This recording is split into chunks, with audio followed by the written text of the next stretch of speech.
like to open us with a prayer. We turn our hearts toward you this morning. We're grateful for all that this day has held in store for us, and now we come ready to listen and to see. Speak to us, reveal yourself to us, make yourself known to us, and help us to see the ways that our lives may be brought into conformity with your will and brought into open-hearted desire to love you fully. Lord, we thank you for all of this, for these two that lead us, and for this, your Sabbath day. Speak to us now. Your servants are listening. We lift our hearts to you. Amen. Josh.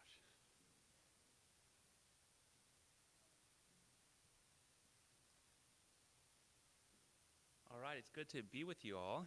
Everyone can hear all right? We're good? Okay. So hopefully you'll be able to see up on the screen here, and I'm going to give you a little bit of a heads up.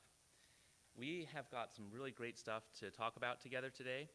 We've also got several of us teaching, and the time, while it's a gift from God, always goes faster than one anticipates. So you're going to be called upon at certain moments to share ideas, to participate.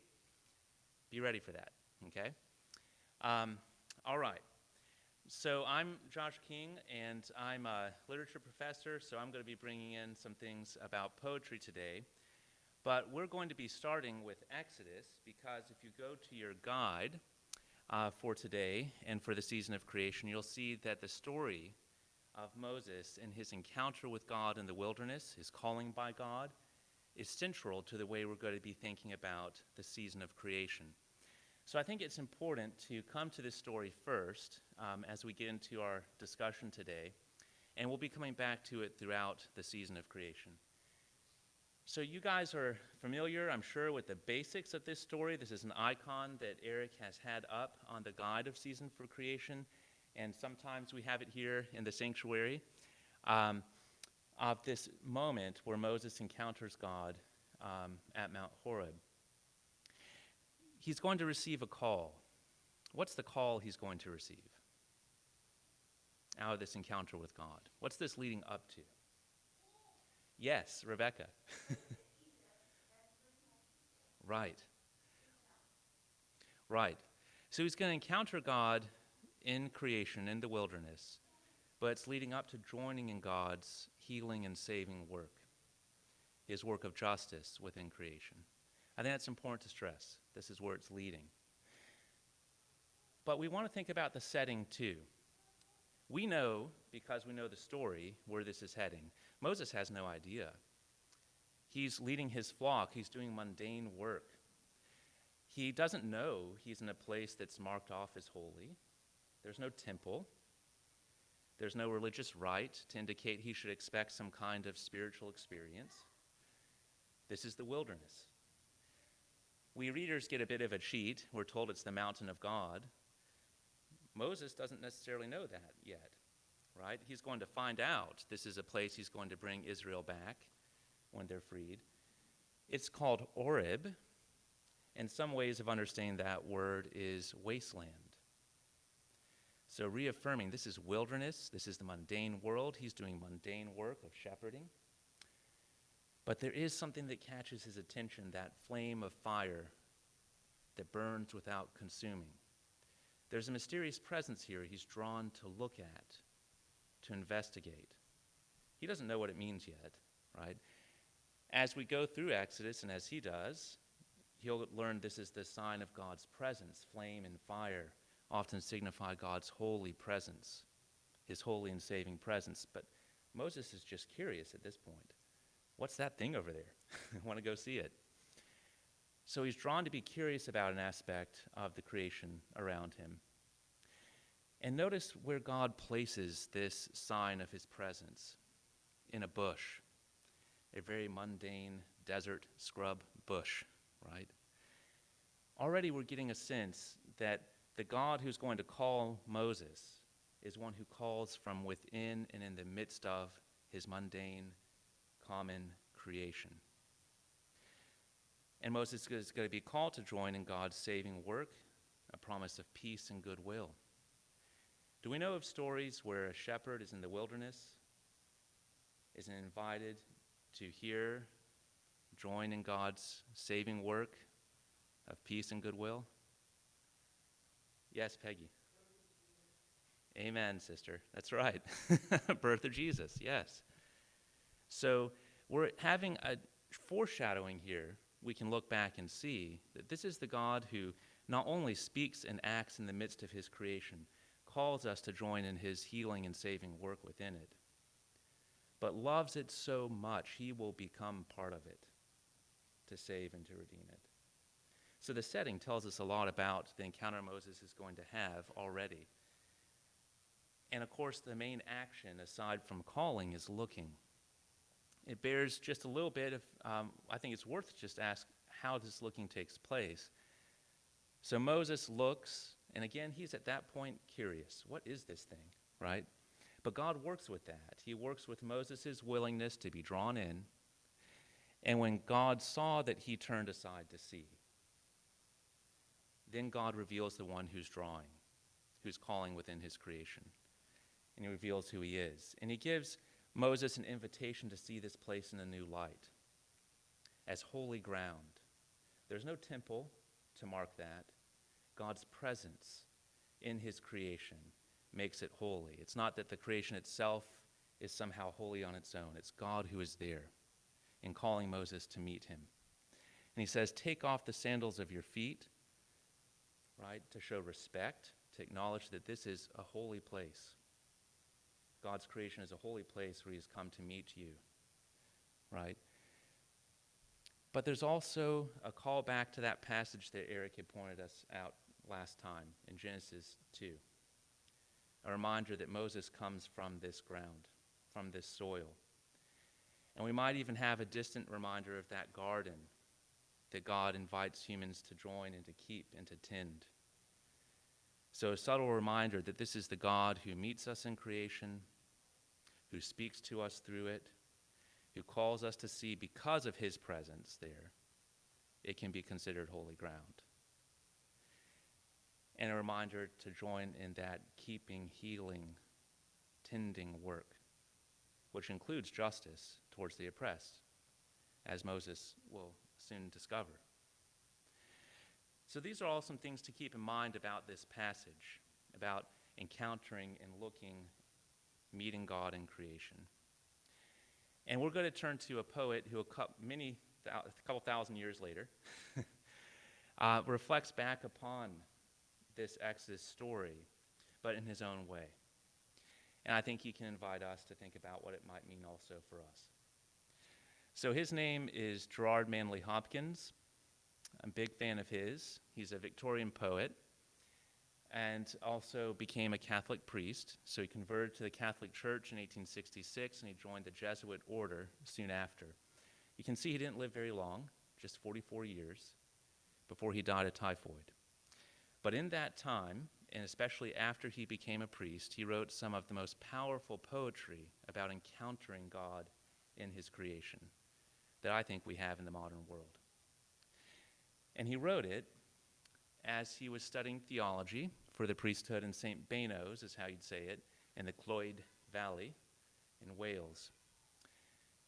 And so he began, and you might not be surprised by the surroundings that he began at this time of his life especially, to write poems about encountering God in creation. Near to that time, he wrote something in his journal that I think might remind us of this scene we've talked about in Exodus. So here's the challenge. I want you to think about, can you find any resemblances here between the Exodus story and moment we've considered, condensed for you up here on the screen, and then this comment that Hopkins makes in his journal. And if you can't see it, I'll read it aloud. So here's the Exodus. The Lord appeared to him, to Moses, in a flame of fire out of the midst of a bush. When the Lord saw that he, Moses, turned to see, God called to him out of the bush. Hopkins, all things are charged with God, and if we know how to touch them, give off sparks and take flame, or take fire, yield drops and flow, ring and tell of him. He's a poet. You may not be surprised by the language here, but any echoes that you noticed, be bold, from the Exodus story and what Hopkins says here. Yes, Peggy. Fire, yes. Things might take fire, and we know fire is a sign of God's presence, right, from the Exodus story. Right, so God is present, and he might allow us to notice that. In the Exodus story, there's a bush on the side of a mountain, right, in the wilderness, where God makes himself known. Where's Hopkins suggesting fires might spring up, so to speak? Everywhere, right? Potentially everywhere, not because in itself it's holy, because God is holy, might become an occasion to meet him, right, where he speaks to us through his creation. So Hopkins is extending that a bit, right, to say there might be burning bushes around every corner. It's not to denigrate that there are especially holy places, but to give us an attitude towards creation. Right? This is a place, because of God is present, that we might receive as holy ground to encounter him. Is it automatic? No? What suggests this isn't just automatic? Like it's just going to happen. Know how to touch, right? And even in the story about Moses, when God saw that Moses was looking, was willing to be drawn, then he, right? So Hopkins is suggesting if we know how to touch, if we know how to approach with respect, God might grant us an awareness of his presence, right? Charged with God.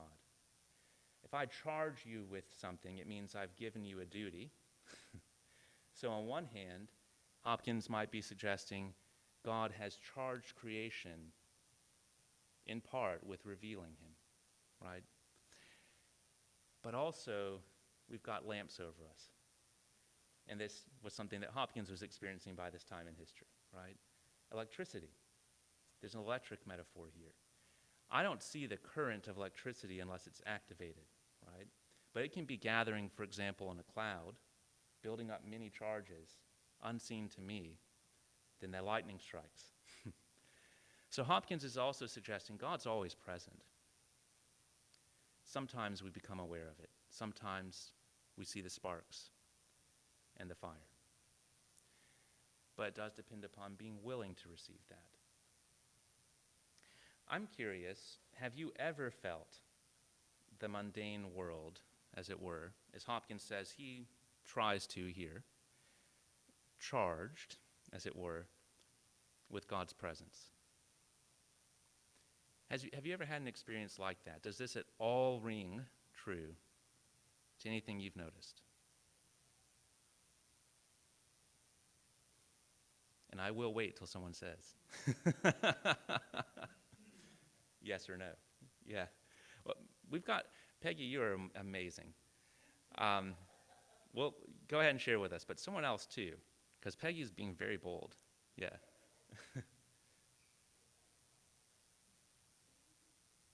Yeah, you can, yeah.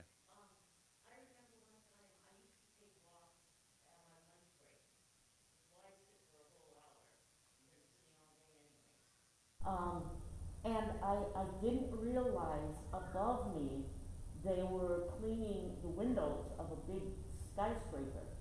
And I had walked, and I don't know what happened, but all of a sudden I felt pressure push me down. And right above me was a skyscraper. The thing that the guys stand on had gotten loose. It came right across my head, and the guys came over to me in panic. And I said, no, I'm fine. somebody said later, you should have said you weren't flying. That was ridiculous. Yeah.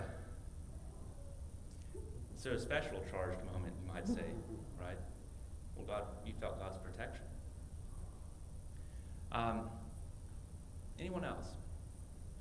I was recently driving a long drive, 15-hour drive to get home. I'm out in the middle of West Texas. It's ugly as all get out. And I looked in my rearview mirror, and the sun is setting, and it is the most beautiful sunset I have ever seen. I'm literally driving, looking in my mirror. There's no other cars, and watched this beautiful sunset, and just, had a moment of awe with God. Finally, the sun has set. I turn around and I'm concentrating on the road, and the moon is rising out of the horizon in front of me. This big, beautiful, glowing moon. And I thought, oh my gosh, this is just amazing to see all this. And then a few seconds later, a falling star came. And I thought, I had just been to Sedona where they talked about the energy vortexes, and I thought, I'm in a vortex in West Texas. And I'm trying to call somebody because you wanted to share it. It was just such a beautiful moment, and of course I couldn't reach anybody to share this with, but it was a moment in time that to me was just fabulous, and brought God's wonder to me in that moment. Yeah. And it's been stored up for us to receive now too. Yeah. Right? Yeah. I think I would love us to hear more and more stories, but again, there's time always marching. So I think this comment, though, takes us pretty directly to a poem I'd like us to hear.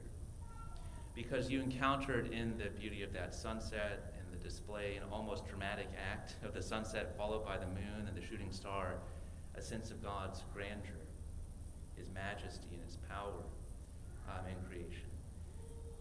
There are those lightning strike moments, right, where I think it becomes very apparent that this is a wondrous world we're part of, and that God is allowing us to witness that.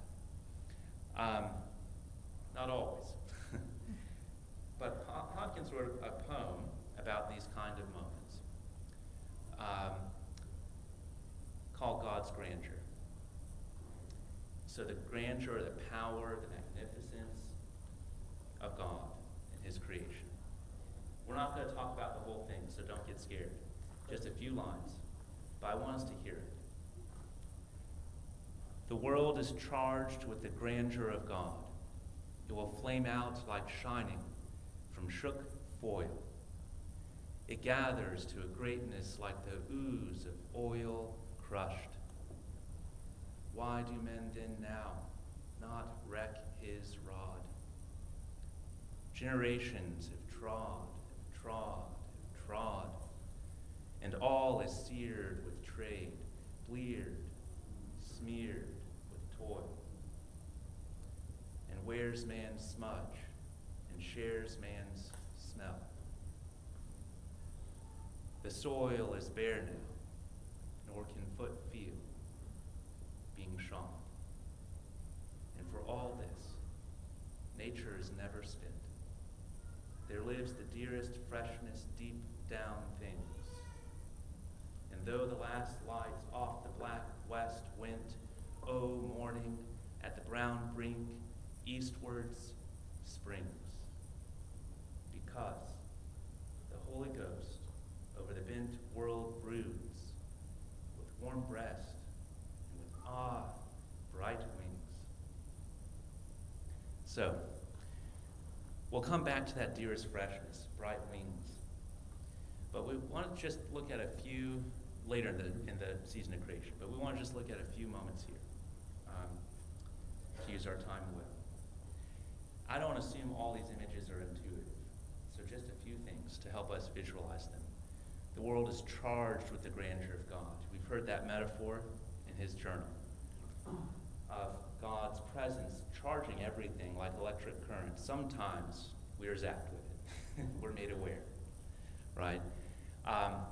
He told a friend he's thinking of shook gold foil. And if you look at a gold leaf, You can sometimes see it in just the right light, and it will strike you with that reflection that looks a bit like sheet lightning or forked lightning. So Hopkins is thinking of those moments, small or large, when all of a sudden we might become aware that this creation is far more than we think, that God is present. Sometimes it's slower, gathers to a greatness like oil that is crushed from an olive. Takes work, not obvious. It's an oozing slowness. But sometimes through the slow, mundane, hard work of life, too, God is there. And notice how immediately, as soon as Hopkins is getting himself and his reader to think about what does it mean to encounter and to know the God who shows himself in creation, who is in all kinds of burning bushes, immediately he asks, why is it that we just don't live that way?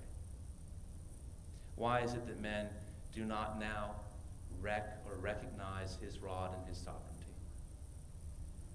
And he'll give a few reflections, thinking about his time. I'd invite you, you'll see just a few images to think about ours.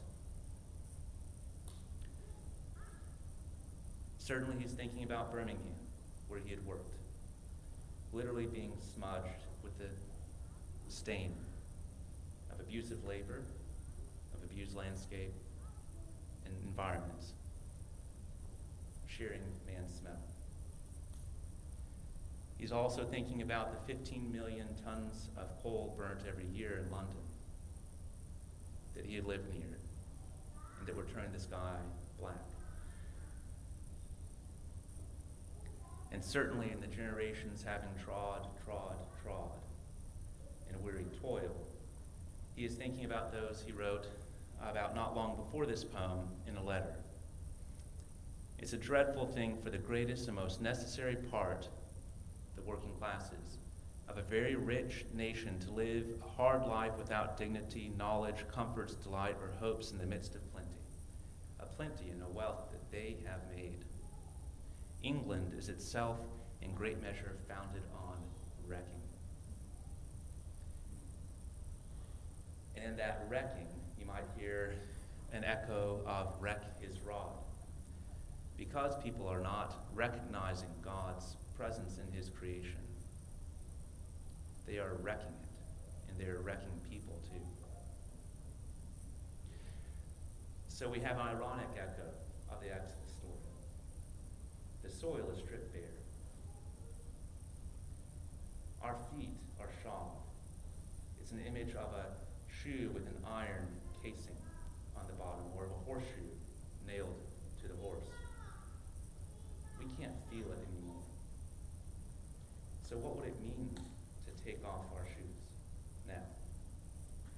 I think Hopkins is asking us. You want to do something? I'm going to take my shoes off. You can too. I'm far enough away that it won't smell. I don't know about you, but when you take off your shoes, and when I do, you suddenly feel a little bit more vulnerable, more aware of where you are.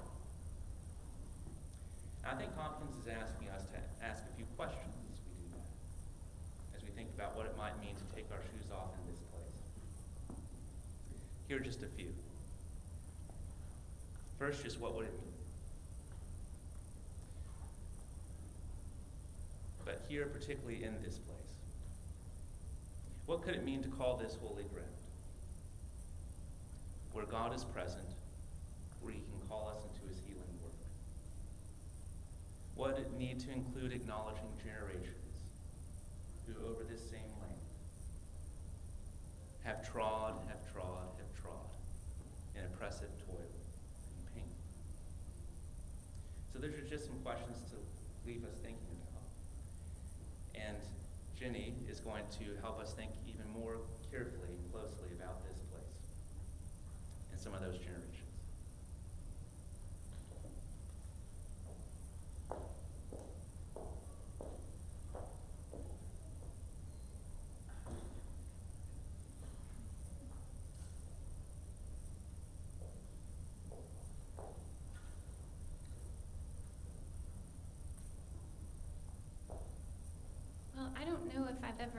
team taught Sunday school before, but it's kind of fun to go after you. Thanks for setting us up so well for what we're going to finish talking about today.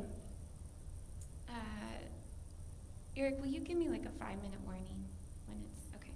How much time do we have? 30 minutes. Oh, good job. Okay, so hopefully you're beginning to understand that what we're hoping to do during this season of creation is, for one thing, learn how to see, right? Learn how to see the place in which we live, in the way in which God comes to us in the place that we live. And it's super easy to look at a beautiful sky in West Texas where, you're right, it's so ugly there, but my goodness, the sun rises, the sun sets, the way that God comes in the sky there. It's easy for us to go out into our Cathedral of Oaks, which we're so fortunate to have, and to think about how God comes to us through the beauty of creation. But what I want us to do today is spend a little bit of time just honing in on that one brief part of the Hopkins poem, the question of the generations that have trod, have trod, have trod. And when we think about it, I mean, already so far today, we've been to Mount Sinai, we've been to Wales, we've been to Birmingham, England. But I want to move us home. I want to move us here to Waco, to McLennan County. And I want to spend a little time today talking about those footprints that have come before us. Because I think if we're going to see rightly the way in which God comes to us, the way in which God's grandeur is charged, we also have to see the suffering and the stories and the lives that have come before us. And let me just qualify all this by saying, Josh stands up and he's like, well, I'm, a professor. He's like the Browning Armstrong Chair Professor of Poetry, right? I'm a novice in the history of Waco. Really, all of this that I'm sharing today came as a result of Barry's Sunday school class this summer. Barry led us through some really important texts over this summer, including W.E.B. Du Bois' Jesus Christ in Texas, which hopefully you were here for. If not, I strongly recommend you pick up that poem by Du Bois. It's a reflection of Jesus and God incarnate come through the body of a young boy lynched, hung on a tree in Waco, Texas. That haunted me. I've taught that poem over the years, but it just, in my mind, this poem connected to the Hopkins poem. I wanted to know the feet that have trod here in Waco. I wanted to better understand our own history. And it's really, really surprising. It's interesting. Maybe some of you are experts on this. I knew that I knew in this thinking through that I had some very particular questions. And it was framed, along with the Barry's class and the Hopkins poem, on a trip that my family took a few summers ago. It was a very random road trip, if ever such a thing could be. We were in a Subway restaurant somewhere in Tennessee on our way home from sabbatical. And we were sitting there and we were like, well, the plan is to go through Memphis and Nashville and so on and so forth. Or we could go to Alabama and go see Eric's family. So in a Subway restaurant somewhere in Tennessee, we suddenly decided to go to Alabama. And on our way home, we stopped in Montgomery where the lynching memorial is. I don't know if any of you have ever had the opportunity to go to the memorial for those who have been lynched in the United States. But we took the kids there. It's an incredibly moving space that they have created. And one of the things that they have done is they have columns hanging from the rafters that represent every county in the United States where a lynching has occurred. And so we begin walking our pathway through these trails of lynchings, and we start looking for the counties that we lived in. You know, oh, here's Greene County, Virginia. Look, there was a lynching. I looked up Eric's family because they're from the Deep South. And so I looked up their counties' lynchings. We lived in Charlottesville, looked at that. Then we got to McLennan County.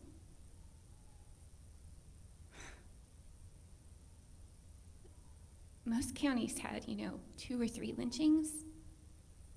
Our entire column was full. I had no idea. Everyone knows some of the stories. I think we know the story of Jesse Washington. I had no idea the list, the history of lynching in McLennan County. And I wanted to know why. Why do we have a list that's probably 4 times longer than any other county that I saw in that memorial site? This was brought back to me again earlier this spring. I was having a conversation with Jeremy Everett. We were reflecting on our Cathedral of Oaks and how much we loved being outside. I think Jeremy was advocating for many bonfires everywhere at that point and how much we just loved being out there. But he also said, Jeremy, I hope you don't mind I'm calling you out on this. Not calling you out, I'm sharing a conversation, but he also said, sometimes I sit here and I look at these trees and I wonder if any man has ever hung from one. So I want to look a little bit at that history, because it's our history, and it's part of what it means to live here in Waco. And I don't think it's a history that most of us know, at least I didn't, maybe some of you do. So let's start with this image. This is a rendering of Waco, 1873. Where do you think this is? Yeah. There's an earlier version of the suspension bridge. You can see there's a few houses on one side of the bank. It's more, just kind of like it is today. You can see where we're heading towards the heart of what is today downtown Waco. This one is from 1886. And you can begin to see there's been quite a bit of development, right? So there's another bridge, right? Maybe 2. Some more development. Okay, so let me just open this and ask you, I've totally told you where we're going with this, but when you think of the history of Waco, what comes to mind for you? When you think, this is where we live, this is our background, if you were to tell the narrative of the shoes that have trod before us in Waco, what comes to mind for you? Native Americans were literally named after the Waco people. Huaco. Yeah. Do you know anything about them?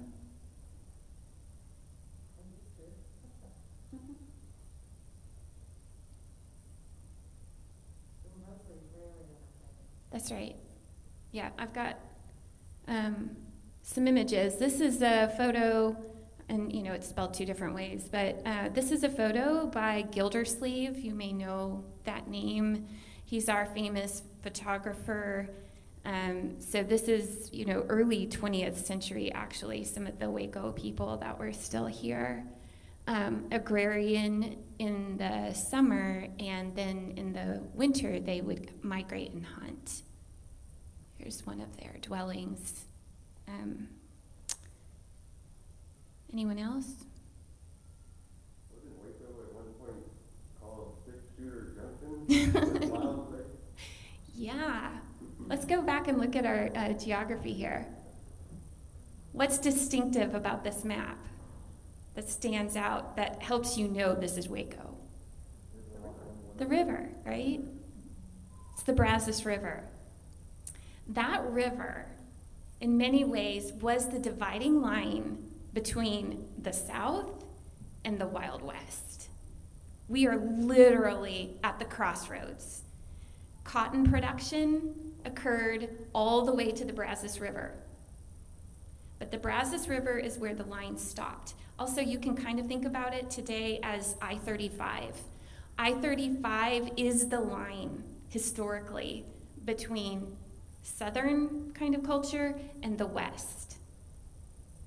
So, it's a junction point. It's this great meeting place of all kinds of different cultures and peoples, which creates an interesting environment, not always kind. Anyone else, when they think about the history of Waco? Yeah. Baylor. Of course, Baylor. Yep. The oldest institution in Texas, but not found. It was not actually founded here. I don't remember what year it moved here. Some of you Baylor people will know. But certainly that defines culture here in Waco. Oh, come on. You know there's some other big ones. You mentioned the Cotton Palace, and there was the Cotton Palace pageant, and so that's touted, but then there's also the cotton plantation workers that implies. Yeah. That's right. Cattle drive. Cattle drives. Okay. Yeah. I hate to bring this up, but I heard this was a seminar I was on with an instructor from Mary Hardin Baylor, who was teaching history and settled on this, that Waco to this day is still known as the highest prostitution rate in the state of Texas. Did not know that. And we were all guessing El Paso, we were guessing Galveston where the Mhm. boats were coming in, but it was Waco then. And when she gave this lecture, which was probably 10 years ago, it was still Waco. Well, we used to have institutionalized brothels along the river too. So people coming in these crossroads, this was a high destination point historically. I didn't know that was still the case. I hope it isn't. All right, come on, fixer-upper. Right? Huh? Dr. Pepper. What else? Y'all, come on. We all know the one that we don't, when people, before fixer-upper, if you said you were from Waco, what did everyone say? Branch Davidians. The tornado of 1953. What? Mars candy bars. Okay, we're getting the sense. Okay, also, right, the Waco Horror of 1916.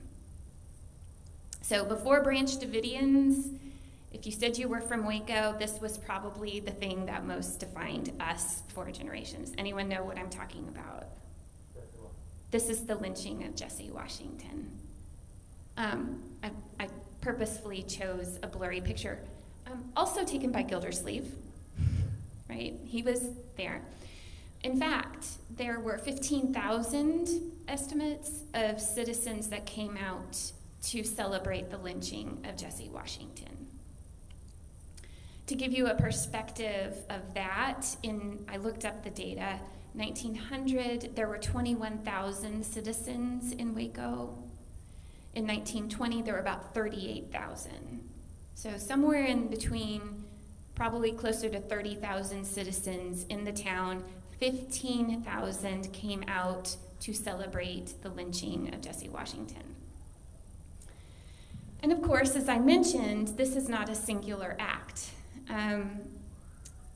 I have data here. I can, just as a demonstration, I have the records of all the lynchings that have occurred in central Texas. So this includes McLennan County, Bosque County, Coryell County, maybe one other county, okay? So, I mean, this is just an example.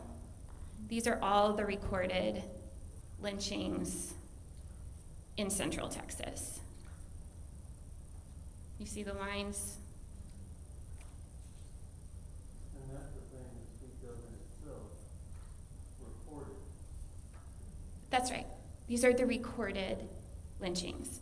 So the question becomes why? What is so particular about McLennan County that we would be home, the county seat, to such a violent, in a very particular way, kind of history? And some of you have already hit on this. It's a crossroads. It's a crossroads of culture. So by the time that the first Anglo showed up in McLennan County, there had already been Native Americans living on this land for 12,000 years. 12,000. Isn't it funny that we think like we go to Europe and we say things like, oh man, they know what old is. Like we're such a new country. No, we aren't new. We just don't know our history, right? 12,000 years people have lived in McLennan County. And this was a real gathering place because of the Brazos River and the little other tributaries, the Bosque River that Eric and I live on, and so on and so forth. Great game, great hunting, rich forests, good arable land for farming. So you've got the Waco people settled here. You also have the Tonkawa people who were just a little bit north. They were enemies, so you had fighting here between the two. Both were farmers, but they had run-ins. You also, this is the kind of edge of the Comanche peoples. They would come in pretty violent, so you would have some pretty strong interactions between the Comanche and the Waco peoples. So you've got 12,000 years of life here before the first Anglo shows up. And of course, before Texas was part of the United States or was independent, it was part of Mexico, right?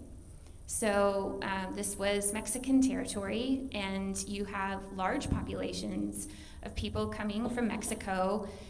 They were incentivized to come to Texas to try to fill in the land so that it would be secure. So you have large populations of Mexicans coming to farm.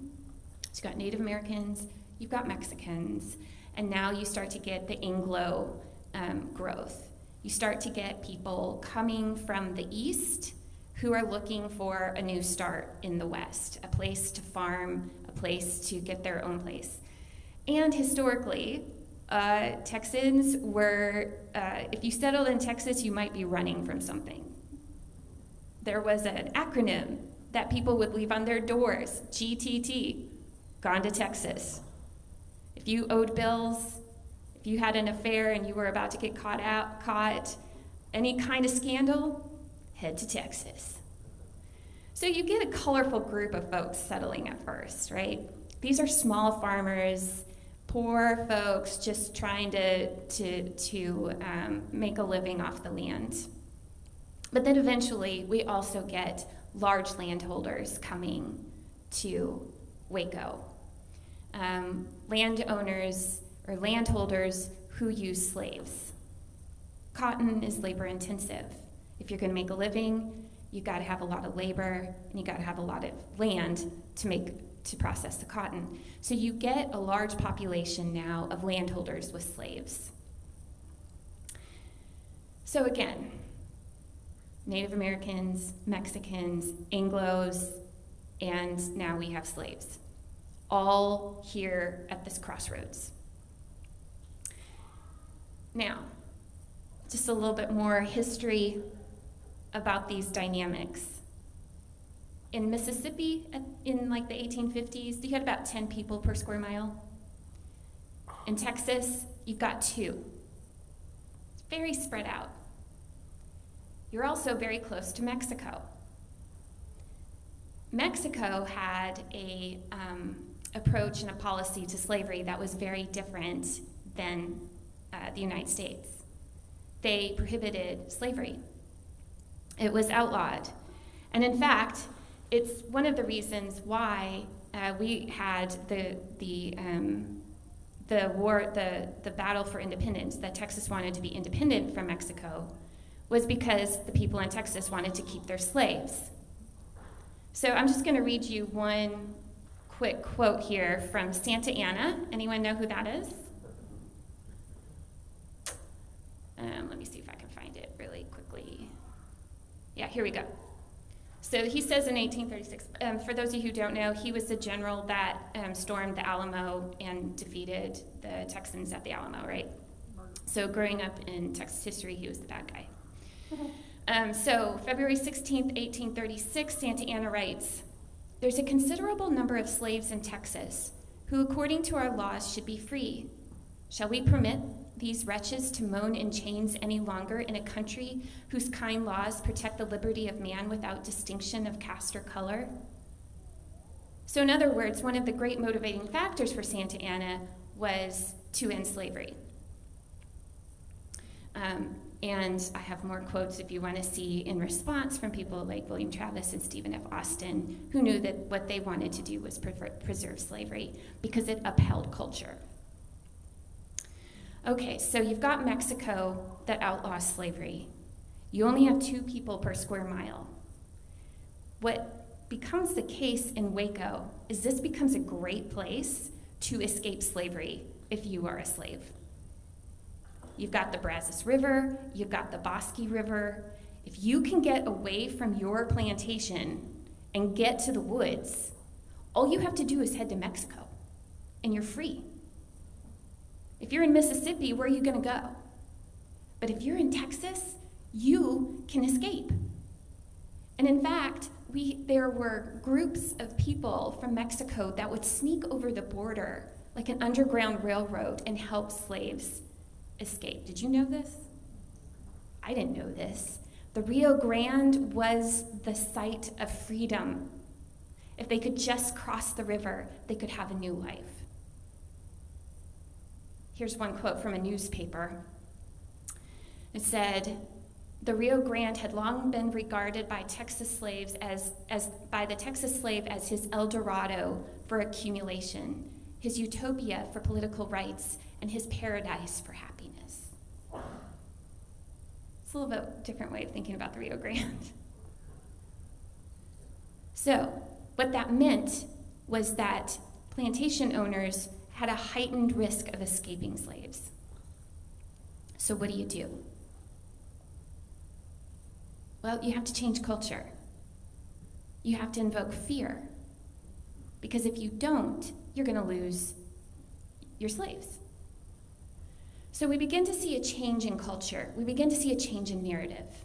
And the narrative that we begin to see come from people like Richard Koch, who was the governor of Texas. He was also a U.S. senator, and he lived here in McLennan County, where he was a lawyer. And what he began to teach and talk about was that slavery was actually a better form of existence for some people because they were taken care of, they were nurtured, they were protected. This helped give the buy-in of the poorer white people. You know, why would a poor white farmer want to defend slavery? What's the incentive? Well, people like Richard Koch begin to teach lessons about white superiority. And so we begin to get a buy-in. So then how do you keep slaves from escaping? You have this narrative of supremacy. And then you also begin the development of what we call vigilante groups. These were approved by the McLennan County, or the Waco City Council, where they paid men, not police officers or anything, just men to keep parole around the city at night. And if a black man was found roaming the streets, he would be arrested, first of all given 39 lashes, and then thrown into prison before his slave owner could come get him. So we begin to have these vigilante groups. The political system here is sort of inefficient, and so what begins to happen is these vigilante groups become, in a sense, the law and order of this area. They make the decisions about who needs to be punished and how, all in the name of preserving culture and safety of the Anglo-Texans. So this is where we get this lynching culture. It is also, by the way, the foundations of the Texas Rangers, not the baseball team. The ones that have a museum over by Baylor. They were the ones who went out to help find escaped slaves, sometimes even escaping or sneaking into Mexico to steal them back, to bring back to McLennan County. So you can see how that culture carries over through time, right? We take our laws into our own hands. We still have some of this ethos today, don't we? We take a lot because we're independent and we're fierce and we're free, we Anglos. And this helps perpetuate this deep fear within the slave communities to prevent escape. So I'm getting, I need to wrap up. But I did want to, there's so many more things we could say about the history here. But I wanted to highlight this for us as we continue to think about how to see this place that we live, to know that this is also part of our story and that this is part of our history, and it literally has shaped how the city was built out. That our rivers were pathways of safety and escape for slaves.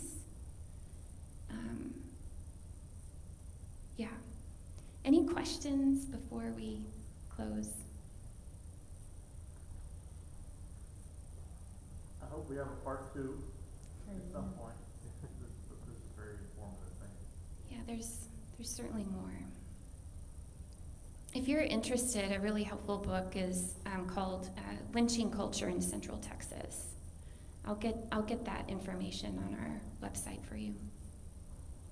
Do you think a man ever slung from these trees? I don't know that we can know. I think at first I thought no, because those tended to be more public, like you would find them in downtown. But as I look at these accounts of lynchings, there's no way to know. Men were found hanging in trees and forests. So I don't think we can know. I think we should live in that. How do we worship in a space where that's possible and now in our imagination? Well, I think this is where the Hopkins poem becomes really important. And I don't think we can answer that question today. I think that what we need to do today is just sit in the story. I think it's easy to rush to consolation and turn away from suffering. And I think that first of all, what we need to do is sit in this a little bit. Knowing that it is a God, we worship a God who redeems all. But first of all, let's hear their cries.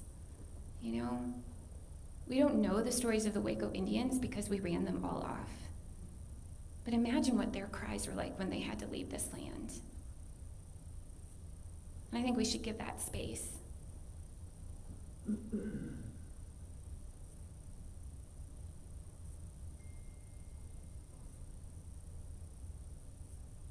Anyone else?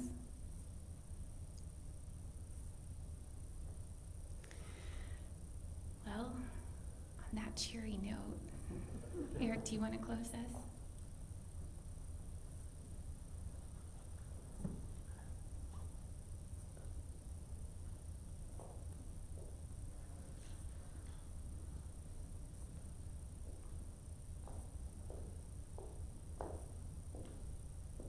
Josh, Jenny, thank you both very much. What an insightful gift you've given to us both. The first step with Moses at the bush is simply to turn and see. That's the first thing. So the gift that we've been given today, as complex and unsettled as it is to have eyes to see, to learn more of our history, to see it through the lens of the presence of different peoples on this land and the way Jenny's presented it, with the intersection of so many people through history. And now we arrive from all the different places we are. To see it through Hopkins' lens, which still has hope in the midst of his clear-eyed vision of what's clearer eyesight of what's happening all around him, and yet his hope is not extinguished. So these stay with us as we go. The next step with Moses is to consider, to really look at, what does this mean? To engage our minds. What does this mean for us? We'll take that step next week. Next week's discussion is called 3 Rifts Between Humans and Creation. We might imagine many rifts, but we're going to look at 3 particular intertwined rifts next week, which I think are going to frame where are we now in relationship with creation. Hopkins stays in the background. The Hopkins poem is in the back of the pamphlet, Season of Creation pamphlet. If you didn't get that, they're in the narthex. Please pick one up. Also this week, today, we worship in the season of creation in just a few moments. Ongoing is community composting. If you look out here, if you look out there now or later, you'll see the compost bin that was constructed yesterday by a lot of hard work and no small amount of ibuprofen from a group who've built that. If you'd like to contribute, there are buckets for you. You can take it home. There's some instructions about how to compost and bring it back. There's also a game you can play. The game is called How Much Compost is Dayspring Going to Bring in This Month? And you can write that on a card with your name. We'll see who's closest. Do you want me to tell you how much was brought yesterday? Is that cheating? Is it okay to cheat? I think it's okay to cheat. You came to Sunday school, you get a cheat. Tell us, how much was brought yesterday? 58.6 pounds. That was at 10:30. If anybody came after that, I don't think they know. That was the final. 58.6 pounds brought yesterday. So any of you are guessing 12 or 15 pounds? Write another one in there. Wednesday, I invite you to come. We'll have prayers at 6. And then we're going to look at a short sermon by Ellen Davis. This really remarkable insight into the story of Moses and the burning bush, called What Did Moses Do? That sermon on PDF form is on our website under the page for the season of creation. You can find it there. We'll also email it out to you on Wednesday. And then I've already mentioned next Sunday. So this is where we go from here. Thank you again, both of you, very much. Heartfelt, beautiful, needed, so interesting, so helpful. Thank you. Let's prepare our hearts for worship. Thank you for being here.